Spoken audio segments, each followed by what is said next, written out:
there's like these really interesting sort of moments, like interesting world building, and these bat creatures who worship an eagle and eat through, or I don't even know if they're eating, but dissolve creatures through their wings and have no mouth. And this movie is told in 5 acts, which is unusual for films. Like usually we only get 3 acts. And as a result, like for the last 20 minutes, I'm like, why is this movie not over? You know, I wonder if this would have been like a stronger storytelling movie if somebody had been like, you know, Don, let's just do 3 acts and get rid of the bat thing. Have you ever had something you love dismissed because it's just pop culture?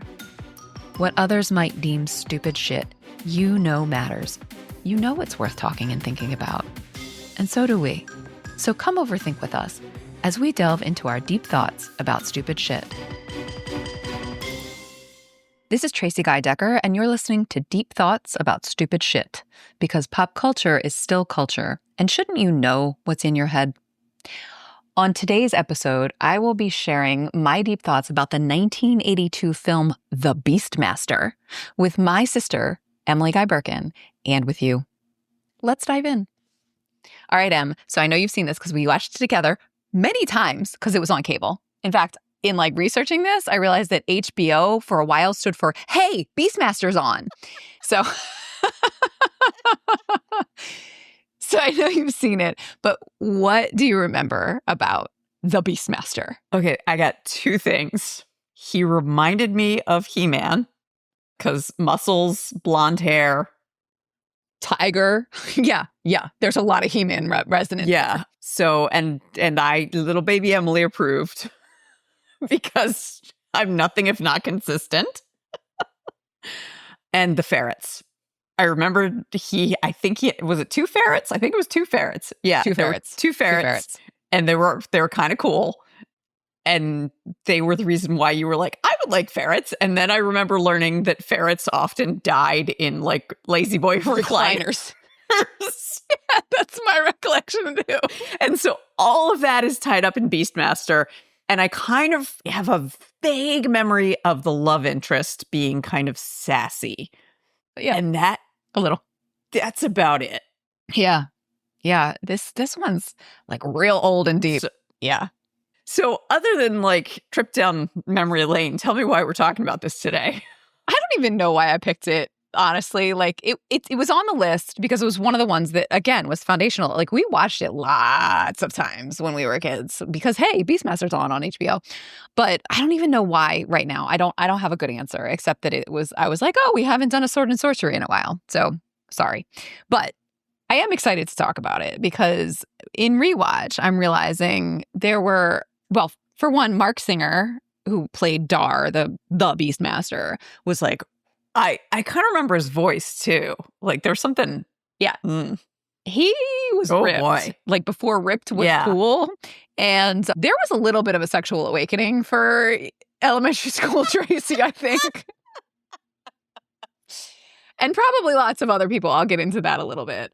So on rewatch, that's there. I want to talk about in this movie, like gender and sexuality and nudity, actually, because like there's a lot of nudity, but not just the women. Like after about, I don't know, maybe 20 or 30 minutes, like Marc Singer doesn't wear a shirt for the whole rest of the movie, you know? And he's not really wearing pants either. He's wearing like a loincloth and like a belt with like leather fringe kind of a thing. So that's part of why he reminded you of He-Man. Totally. So it's not like one of those like sword and sorcery where the men are in full armor and the women are in rags. It's not that. I kind of want to talk about that a little bit. There's also Rip Torn is the bad guy. So like a young Rip Torn in a prosthetic nose, which is bizarre.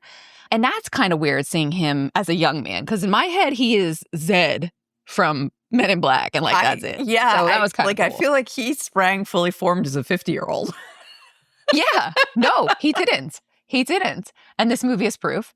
So I want to, that was an interesting thing to note. But Rip Torn's character, Mayax, has these 3 witches who, I don't know, are his companions, servants. I don't really understand. And there's some tension there about women's sexuality and the danger of women's sexuality, specifically in these witches that I want to get into. I want to talk about romance and what messages baby Tracie and baby Emily were getting about romance from this movie, because it was fucked up. Like, really, really fucked up. I want to talk about race in this movie. There's not a lot, but John Amos plays a very key character, Seth, and his race is not remarked upon at all, which is sort of interesting. And then I want to talk about storytelling. This movie is told in 5 acts, which is unusual for films. Like, usually we only get 3 acts. And as a result, like, for the last 20 minutes, I'm like, why is this movie not over? You know? And also, part of the reason it wasn't over was because I think the director, Don Coscarelli, like, he had a lot of really good ideas and he wanted to use all of them. And he needed 5 acts to, like, come all the way back to it, or else there would have been a Chekhov's bat creature. So Chekhov's ferret. Yeah, kind of. So I want to, like, talk about, like, all of the good ideas, and, like, maybe Coscarelli could have stood to have, like, an Ezra Pound of sorts, who was like, good idea, save it for the next movie or something. I don't know. This movie came, like, right after Conan the Barbarian. A lot of people talk about it as a ripoff. It was not, in fact, a ripoff, because it was released like 3 months later. So the movie makers were making them simultaneously. Rather, I think there was something in the zeitgeist that was, like, into, like, ripped shirtless dudes and swords and sorcery. So anyway, that's enough preface. I'm gonna give you the story All arc. 5 acts. I will do my best. I do want to mention, I texted you earlier this week where I was saying, like, I realized how often when we do the trying to be concise in giving the synopsis, we'll say shenanigans ensue. I was like, yeah, there's some shenanigans. There will be shenanigans. So you can just cut to the chase with shenanigans ensue. Yeah. So let's talk about the shenanigans in this movie. So we open with these 3 witches, and they're looking in a cauldron. And I'm just going to set that scene. I won't give as much detail for the whole thing. But, like, from behind, these 3 women, like, looking down into a cauldron, and they're dressed very scantily, and they are models. Like, the actresses are very well built, and they're sort of undulating in very sexy ways. Like, it's hot. And then you get up close and you see their faces, and they're totally deformed. Like half. They're these weird, like, masks, and, like, their eyes are weird, and they don't have proper hair, and they're asymmetrical and just really grotesque. And so I just want to name that up front. That's, like, how we enter. So these 3 witches are talking to Mayax, Rip Torn, in his prosthetic nose. And we learn that there is a prophecy that the unborn son of King Zed, that's a weird coincidence, the unborn son of King Zed is going to kill Mayax. And Mayax is like, no, he won't, because I'm going to kill him first, right? So, that's how all these things start. So King Zed comes in and says, I understand you're going to do a child sacrifice. We don't do that in this kingdom. You're banished. And Mayax, like, ever the diplomat, is like, oh, damn straight, I'm going to kill him, and it's going to be your unborn son that I kill. So then this really weird thing, like, Mayax proves his, like, power and psychological power by, like, informing, like, just with a head nod, the 2 priests, I'm putting quotes around that, but the 2 priests of R-A-R, that's the name of the god that he serves, with a head nod from Mayax, like, hang themselves with these devices that they have. It's bizarre. Anyway. And our parents let us watch this? Seriously. It's bizarre. So Zed's like, take him away, like, banish Mayax. Cut to the next scene. Zed and his queen are in bed together, and the witches come and magically, like, paralyze the 2 people, the queen and the king. The queen is pregnant, and then magically move the baby from the woman's womb to that of a cow that the witch has brought with her. And it's kind of interesting. Like, there's no exposition, but you know exactly what's happening. He did a great job, actually, of conveying what was happening. So the witch takes the cow. The mother does not survive this transfer, by the way. So the witch takes the cow off, into the countryside, cuts the baby out of its womb, and is going to, the baby needs to be branded and then sacrificed to the god R. So we're watching from behind, and she brands the palm of the child, and the child cries. And then this farmer who's, like, sees it happening and then hears the baby cry, realizes something bad is happening. And so he actually, like, kills the witch and saves the baby. and then takes him home and raises him as his own. So we have some like cut scenes to see the baby, Dar is his name, growing up. And we learn that he has this power, this telepathic connection with animals. Because of the Which cow? Maybe they never explain it. But I mean, that's certainly the takeaway I had, was that because he hitched a ride in a cow's womb for a while, he has a telepathic connection with animals. But they never say explicitly why. So, and his adoptive father tells him he has to keep that a secret. No one should know about his abilities. So fast forward again, now we meet Dar as Marc Singer. He's just this like happy-go-lucky subsistence farmer with his family and his village who inexplicably have their houses like up on tall stilts, even though they're not near water or anything. I don't know. Anyway, he's out like hoeing rocks with the other dudes. And that is not a euphemism. No, they're literally like hoeing rocks. That's just what they're telling their parents they're doing. With the other like young men of the village, when his dog, Toto, Todo, I was watching with the subtitles, like starts to freak out. I was like, what's going on? And it's the Jun, which is like the horde, like the barbarians, and they're heading toward the village. And so all of the rock hoers are like running back to the village where Dar's adopted dad like stands to defend the village from these barbarians and dies instantly. Like they kill him almost immediately. Everyone dies in the village, and Dar is like knocked out, and the dog, who has taken an arrow in the shoulder, like drags his unconscious body like away from the fray. So Dar survives, the dog doesn't, no one in the village survives. And when Dar wakes up, like the whole village is just devastated and like egregious, not just like bodies everywhere, but like on pikes and stuff. It's really unpleasant. Like, I can't believe we were kids watching this. Well, they didn't know. So he sets the village in this symbol, which is like the do not enter sign, like a circle with a line through it, which I see in commentary was meant to be the symbol of his village. It wasn't made particularly clear. Anyway, he sets them all in this huge circle with the line and then sets them on fire. But like that's the funeral rite, like the whole village, including the dog he rests in his father's arms. Very poignant. And then we have like a good, like, I don't know, 15 minutes of him just like waving swords and sticks around and like running through the desert and like just looking really hot and sweaty, like, and hot in both senses of the word, I want to say. And like waving swords around and like, yeah. No, he is not hoeing rocks. No. So, and in that like montage of like Marc Singer looking hot, we also see him sort of telepathically connect with this eagle, and he actually can see through its eyes. So that's kind of cool. And we see him through its eyes, which today they do with a drone, but I think they must have been using a helicopter in 1982, which is really kind of impressive. And then he is like bathing or something, and these two little ferrets come and steal his clothes. I remember and so he like chases. Yeah. The ferrets were awesome.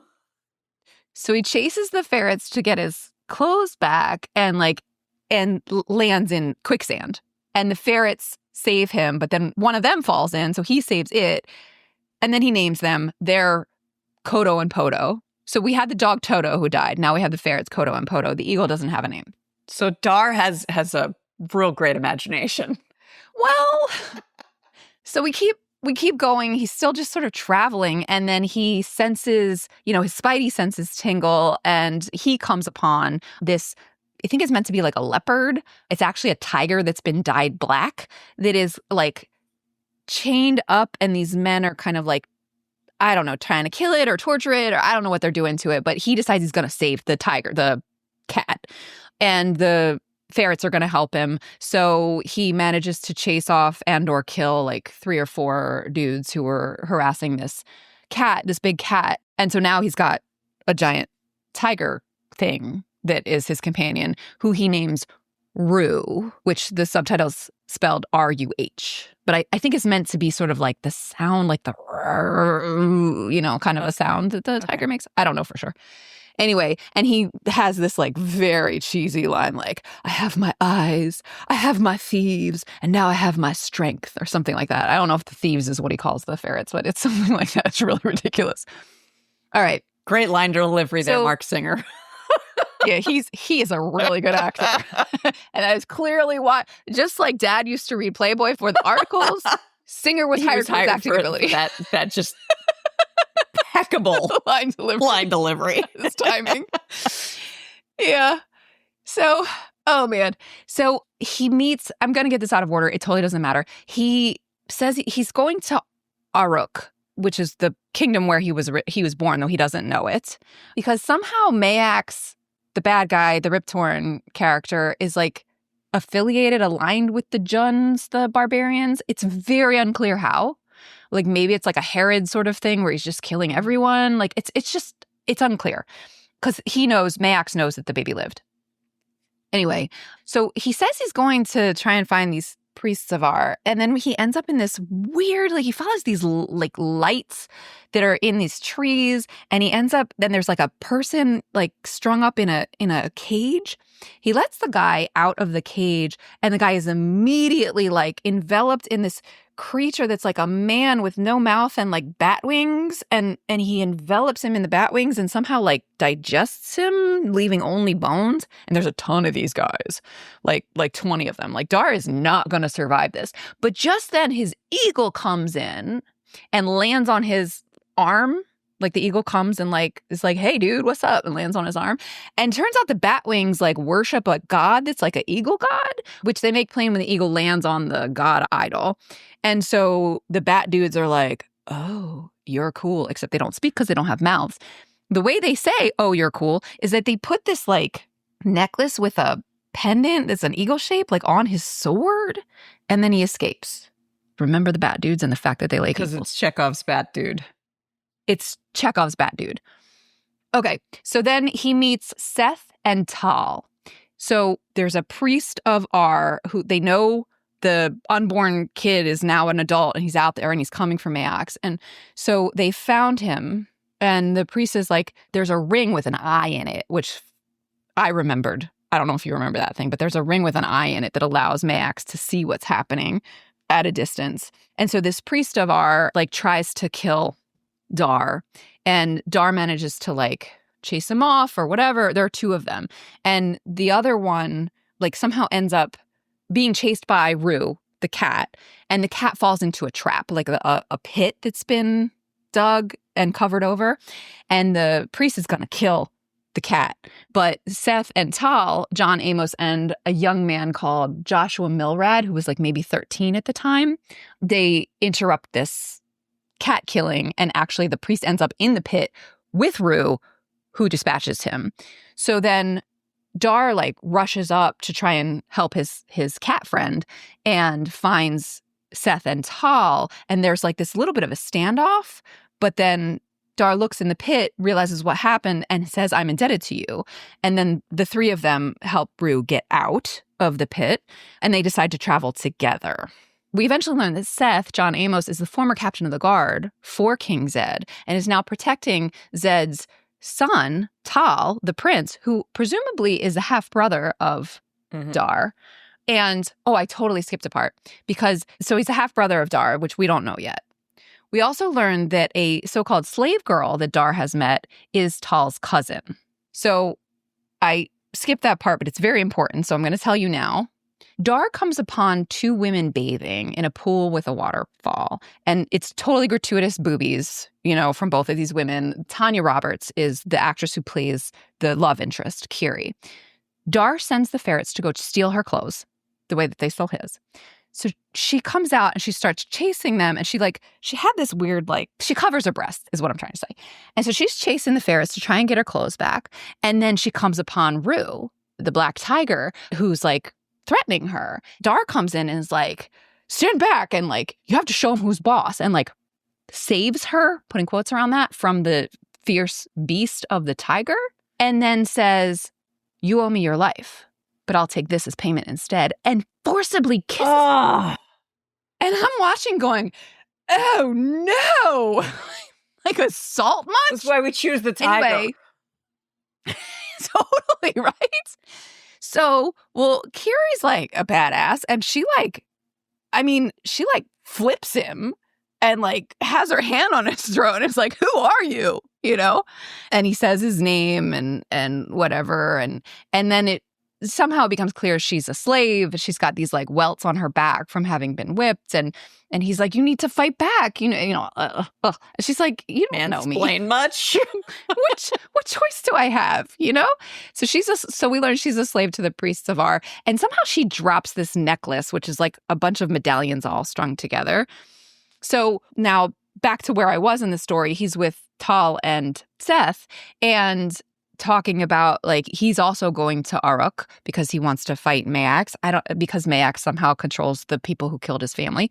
And so they decide to travel together and they talk about the ferrets because everybody loves the ferrets. And he has this like sack of stuff that the ferrets have stolen and he dumps it out. And it includes like the ring that actually has an eye in it. The eyelid lifts up and Tal puts the ring on. And it includes the necklace with the medallions that had come from Kiri. And Seth freaks out. He's like, where did you get this? Dar's like, it was from a slave girl. And they're like, she is no slave girl. And it turns out she's Tal's cousin, which I'm pretty sure biologically makes her also Dar's cousin since they're brothers. Unless maybe the second wife's, but I don't know. But anyway, they never talk about that. Within, royalty norms. I suppose. So shenanigans ensue.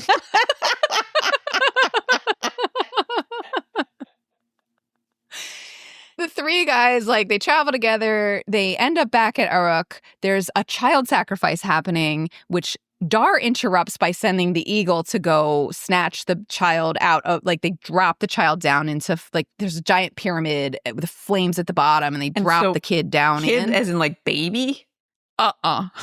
Like 6 or 7-year-old. This eagle is big enough to carry off a 6 or 7-year-old? That was exactly my thought as it happened. I'm just like, that's a strong-ass eagle, or that is a malnourished kid. No, it was a strong-ass eagle. So, which backfires a little bit because apparently an eagle is one of the manifestations of the god Ar. And so Mayax is like, see, Ar will not be satisfied until you give him all your children or something, whatever. But that means Dar makes a friend because he returns the child to her father. Now the father, Sacco, who has a cart and horses, which is very helpful later. So it's Chekhov's cart and horses. Yeah. Totally. So they continue traveling. They gotta save Kiri. She's gonna be sacrificed. We don't know why. But she and like 5 other slave girls are being sacrificed. We don't know why. But they're being taken like from some place, not the pyramid, like to someplace that is the pyramid. Anyway, Dar and Seth and Tal interrupt that travel. They kill the priests. They save the girls, all of whom disappear somehow except for Kiri. And they decide they're going to go save King Zed, who is still alive. So they get into the pyramid. We meet death guards who the priests somehow like cause like brain damage by sticking like glow-in-the-dark blue goo in their ears, and they have like big like spiky armor on their arms and their legs, but no other clothes at all except for like a jockstrap / loincloth. And they find King Zed. His eyes have been put out and they're like escaping with him, but the ferrets have gone off on an errand, and so they get to this room, which is evil because there's this giant skull that like blocks the entryway. It goes up and down on a pulley system. And that is what I want for my garage. Totally. They have to go. Dar says, I can't leave without my little ones, meaning the ferrets. And so everybody goes, but he waits behind, and the death guard is coming, chasing the ferrets and a bunch of priests. And then it's like very tense. And then Kiri comes back and they manage to escape out the side, like with ropes. And it's so exciting. Okay. So now they're off in a camp. Seth has been on his own, like trying to gather an army of rebels. They have about 35 people. That's not an army. So Zed, the king, is like, we have enough people because we have heart and we're going to take my kingdom back. And Dar's like, maybe we should like strategize a little bit. And Seth, who was like a really strong and smart dude, suddenly is like, just listen to the Beastmaster. He knows what's happening. And so Seth says, trust the Beastmaster. He's already saved your life. Zed says, no, he's a freak. He actually says freak, who talks to the animals. He's not welcome in my kingdom, and like banishes him. So he looks really hurt and like runs away. And when we cut to his face again, there's like tear trails down Marc Singer's face. So it's like that Native American commercial PSA. Kinda, but both eyes. Yeah, and so he's there with his beasts, animals, yeah. And Kiri comes to talk to him, and she's like, I'm so sorry. And he's like, come with me. And she says, I can't. I have a duty. So they like kiss and he goes away, or she goes away rather. I don't remember what it is that makes him go back, but he does. Oh, Seth like ends up seeing the eye and realizes that Mayax knows all of their plans, because Zed has just been saying how, like, where they're going to attack the north wall and what they're going to do. And Seth sees the eye and stabs it. And then the witch is like, oh, because it was her eye. I remember that very clearly from when we were kids. And Seth is like, Your Highness, we can't, he knows we can't do this. And Zed's like, no, that's what we're doing. And Seth goes, we are all doomed. And so we skip that. We don't see it happen at all. We just, the next scene, like Mayax has them all captive. And Dar comes to get them. I don't even remember why, like who calls him back or whatever. But so he goes and like fights everybody off. And single-handedly. And they're like, kind of. I mean, Seth and Kiri do help. And then, like, once the people of Uruk see that, like, Mayax maybe is going to be overthrown, they actually do also fight. Mayax kills Zed. And then Dar, like, mortally wounds him, but he's not dead. And so Dar, like, saves Kiri, and they're, like, has his back to Mayax, and Mayax is, like, gonna get him. And one of the ferrets, like, jumps on Mayax and, like, attacks him. And they both, the Mayax and the ferret, fall into the fire, and the ferret's gone. Oh. And it's very, very sad. And it should have been over. But it wasn't over. Because that was only the end of the third act. Oh. Yeah. So in the next scene, a later scene, we see the surviving ferret like poke her head up out of the little pouch that she lives in by his belt. And then two little baby ferrets poke their heads up too. So she was pregnant when her partner died. So they're like just living in Uruk, and it's awesome and like things are cool. But then, the Jun are coming.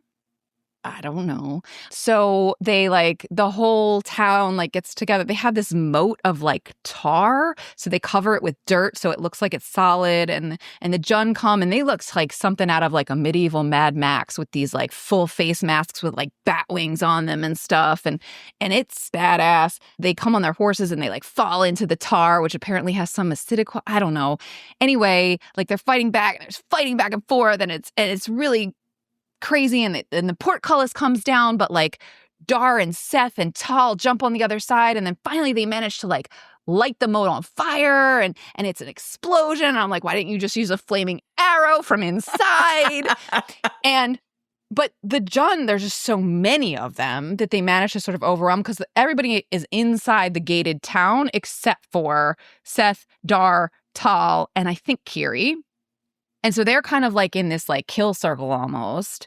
And then Dar calls the eagle, gives the eagle the pennant that the bat people gave him, and sends it off. And so things look bad for our heroes, but then Chekhov's bat people show back up. Deus Ex bat people. Like, yeah. And they do their thing. And so the Jun are defeated, and everybody's super happy. And then Tal took an arrow to the chest. He's the kid. And they realize, at some point they have realized, I think Mayax said it, that Dar is the missing baby. And so they talk about who will rule, and Seth is like, well, you were Zed's firstborn. You should be our king. And he's like, no, you guys already have a great ruler who had a great teacher. And so he declines the throne and sort of sets off into the wilderness.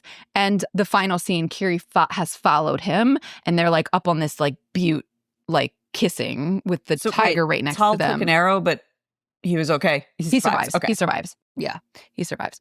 And Dar leaves him. He has this one fancy weapon that he leaves for Tal. And so the final scene is another helicopter shot that would be done with a drone now of Kiri and Dar kissing on this butte in the Mojave Desert. I don't know, with the tiger next to them. And that's the end. So there's shit that I missed because I can't do this very well. But you got the majority of the shenanigans. Seriously. So let me start by saying this movie does not pass the Bechdel test. Surprise, surprise. I don't even think there are 2 named female characters, unless you count the ferret. So reminder, listeners, the Bechdel test from Alison Bechdel, are there at least 2 named female characters? Do they talk to one another? Do they talk to one another about something other than a man or a boy? No. It's the simple answer. So got that out of the way. Let's talk about gender and sexuality. Like, from the get with this scene with the witches, like, today me was like, what now? Like, what messages was I getting as a kid with these women who were very sexy from the collarbone down and like grotesque in their faces and heads and evil witches? Like, what? Like, I don't think you have to be Freud to like see the sort of underlying like fear of the danger of women's sexuality with these witches, you know? Well, and it's not, I mean, that's not new. I mean, so Dracula has wives that are similar, and it's a similar kind of that fear of women's sexuality. And the fact that Lucy succumbs to vampirism while Mina does not in Dracula, like that is like recreating this. And a lot of what you were talking about with this reminded me a little bit of that kind of thing. And there's a lot of homoeroticism in Dracula. I believe there's suggestion that Bram Stoker was not necessarily straight. And then the like very obvious homoeroticism of like Marc Singer and all his, rock hoeing glory. Well, yeah, I mean, yeah, so the sexiness and the nudity. Now, remember, it's 1982, and like I said, Conan just came out, which again was tapping into something similar in the zeitgeist. But I mean, those were the days where even like not bodybuilders were men, straight men were skies out, thighs out, like shorts were short back then. Like it wasn't the same kind of like covering and modesty for straight men that we have today. And also, it's egregious in this movie. Like, Singer doesn't wear a shirt through most of the movie, and he doesn't wear trousers through most of the movie either. Like, there's some shots where I'm like, damn, that was his full-on tush, Like, wow. Wow. I've seen a lot more Marc Singer than I expected. Well, and so what's interesting is because, like, that fear of women's sexuality is something that it is all throughout so much literature and culture that we have taken in always. But at the same time, there's also this like undercurrent of homoeroticism that is unexamined. That the fear of women's sexuality is overt, whereas like the homoeroticism is covert. Right. And that fear is paired with this control, like the manipulation that Dar does to Kiri, which we're meant to just accept. Like, watching it now, I'm like, every time she showed any kind of interest or affection for him, I'm like, girl, don't you remember what he did to you? Like, because he does it again, too. Like, at a certain point, they're on a boat, and Tal comes and is like, you're going to help us free my father, right? And Dar says, have your cousin come ask me. My sister just rolled her eyes so hard, listeners. I'm surprised you couldn't hear my eye roll. And so, like, there's this fear, like paired with this control and manipulation that we're meant to not just accept, but sort of root for, that is just gross. Well, it's just okay, gross. This is a stretch. But even within the ferrets, it's very clear that women's sexuality needs to be channeled within the like normative like relationship of making babies. That, it's not okay for women to just want sex. It's not okay for women to just enjoy their bodies. They have to be creating babies. And to the point where, like, obviously this is a stretch, but the story of these two ferrets is okay because whichever one is the female, I have no idea. Goto, whatever. It's okay that she lost her mate because she has babies, but why was it the male one that attacked Rip Torn? Yeah. So like this is still like it's this control, this sense of like sexuality is towards a specific purpose, which even then is controlled because Rip Torn is trying to take the babies and kill them. Yep. Like the fact that the misshapen sexy women are like the minions of the man who's trying to kill babies. Like, man, this is out of a like anti-abortionist fever dream. Yeah. It's like the shit that you see where they're like feminism has ruined women. It's like it's right there. Yeah, and like I think they thought they were giving us a strong woman with Kiri, because she like takes him down initially, but I don't know. Anyway, and she's meant to be like a warrior of some special, like we hear some backstory. The Tal provides some exposition about how she was a member of this warrior group, and so she wears this like very short tunic with like a leather, like almost obi belt around it, like after she's returned to the temple because it used to be their headquarters or home or something. I don't know. There's like a lot of these little like pieces. You know what that. So often, like, strong female characters are like that, where it's like, oh, you can have your cute little hobby as long as it's, within the realm of, like, serving the male character. Well, I'm not even sure that the serving is essential, but what is essential is, like, but you're going to like it when I come on to you. Well, I mean... Right? Like, you can be strong, you can fight. That's cool. But when I come on to you, you're saying yes. Maybe not the first time. My high school boyfriend once told me, like, because, I wanted to be a writer, but, also wanted kids and didn't know how I was going to be able to do that. And he's like, oh, you'll just finish up a chapter while the baby's sleeping. It's that same shit. It's the exact same shit. Oh, man. All right. Okay. So let me talk quickly about race. So this is a very white movie. Like there's very little ethnic diversity with one major exception, which is John Amos as Seth. And Seth is a major character. And in fact, in the credits, it's like, and John Amos as Seth, like it's like he's called out. He's a big deal. And in some ways, for what I just said, it does a good job because his race is unremarked upon. His skin color is unremarked upon. That's just who he is. And nobody says anything. He's cool. He's tough. He's the former captain of the guard, now sort of like freelance wanderer protecting Tal and raising him effectively. And the fact that he's black, like, it's just the same as the fact that Dar is blonde. It's not a thing. On the other hand, like I said, he starts out as this very strong, wise, like, person in his own right. But then once he and Dar hook up, like not romantically, when he's sort of arguing with King Zed about what to do, like he's really just like Dar's like pitch man. He's just sort of like, no, you need to listen to him, Your Highness. Like he's already saved your life. Like let's listen to him. Let's listen to him. It's not about like what Seth thinks is right. It's about Seth kind of amplifying and as Dar has to say. As the captain of the guard, he would have like strategic plans, you'd think. Right. And like I think the implication was that he agreed with Dar, but like he doesn't even sort of say that. He's just like, that guy knows what he's talking about. And the fact that it's a black man doing that. Oh, yeah. Oh. Like that feels not great. That they took this character made in black and he's strong and powerful and his skin color does not come into play. But he is a Black actor in 1982 America, and as soon as the hero, blonde, blue-eyed hero, with or without quotes, shows up, now all of a sudden he's completely deferring and bowing and scraping. And that doesn't feel good. So I don't have much more to say about that, but I just wanted to name that.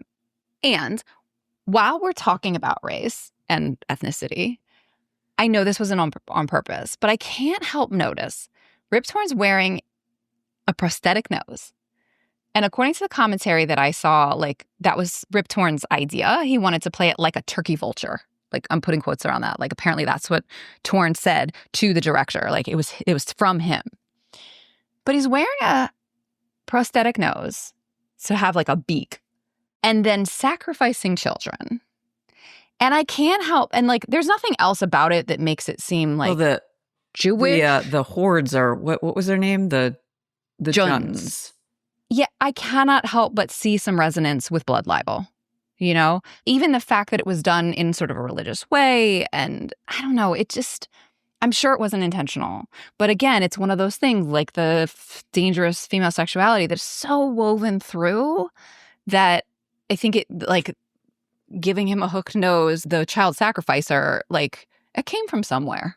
There's a reason that felt right. I'm putting quotes around that word. And that's a little uncomfortable, So, all right. The last thing I wanted to sort of talk about with this film is all the very good ideas that Coscarelli had for this film. Because there is a source material, but apparently it's very, very different than the book on which it is purportedly based. There's very little that's similar. It was by The Beastmaster by Andre Norton was the novel that... We used to read Andre Norton. We did. But according to the commentary that I read, very little actually carried over into the movie. So it was the inspiration rather than an adaptation. Rather than source material, really. Yeah, I think so. But there's these really interesting sort of moments. I think the witches and some of their powers and the way that they incapacitate the king and queen in order to move the baby into the cow's womb. That was actually really clever and interesting and well done storytelling. I think whatever is going on with these different gods and these different towns, he's raised as an Emilite. I don't know. It's sort of like your name. I think the town is called Emil, your name without a Y. And at one point he says that's who he is. And Seth is there aren't any of them left. And he's that's right. I'm the only one because these different towns, each that has sort of a symbol that represents the town. That's kind of cool. That's interesting world building. And these bat creatures who worship an eagle and eat through, or I don't even know if they're eating, but dissolve creatures through their wings and have no mouth. And that's a movie in itself.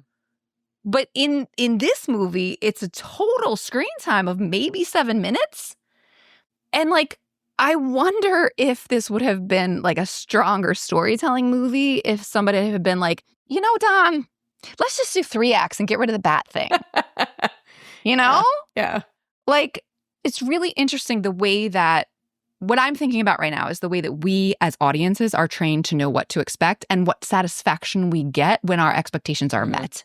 So it's not actually that long a movie. I think it's an hour and 50 minutes or something. So it's a normal movie length.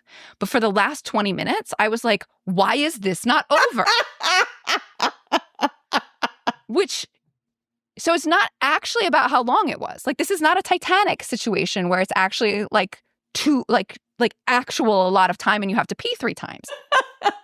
It's about the pacing of the storytelling and about my expectations. My expectation was that when Rip Torn fell down into the fire and the ferret died too, that was going to be I was going to have maybe another 7 minutes left to wrap things up. Or epilogue, rather. Yeah.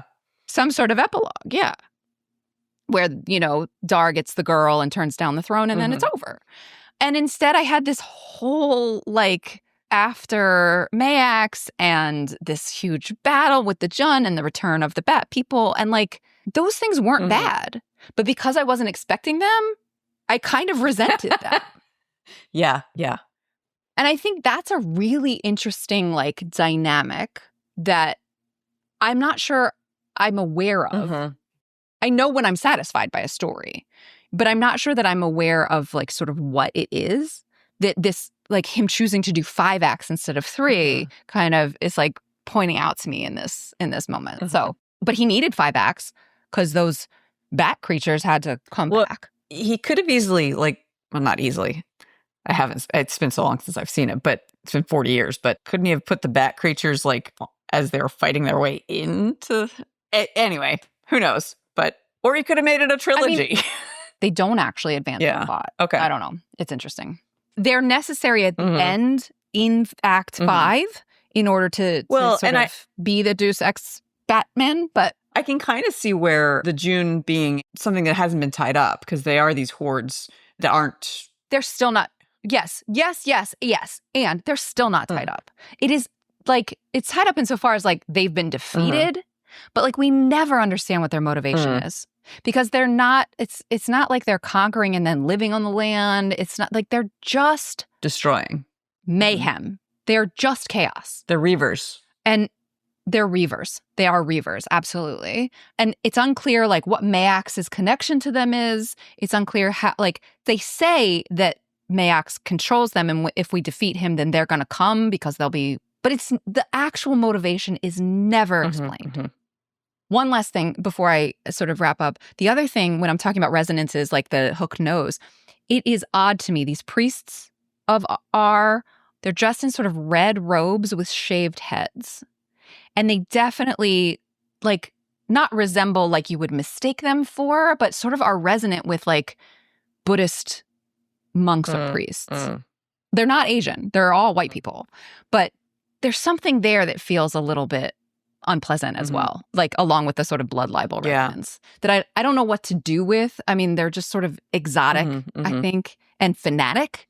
Like, I don't know, maybe Hare Krishna were informing it. It was the 80s. Yeah. And they're evil and violent. So that's certainly not at least what was in the zeitgeist. I don't think about Hare Krishna. But they also, like, the word fanatic is used. So just something worth noting. So anything you want to say before I try and, like, remind us of some of the key pieces of the Beastmaster? No. I think I don't want to revisit this movie, but I do kind of want to go back and look at screenshots. Yeah, you totally should. You totally should. The montage when he's like on his own before he collects all of his animals and he's just like waving swords and stuff like in the desert.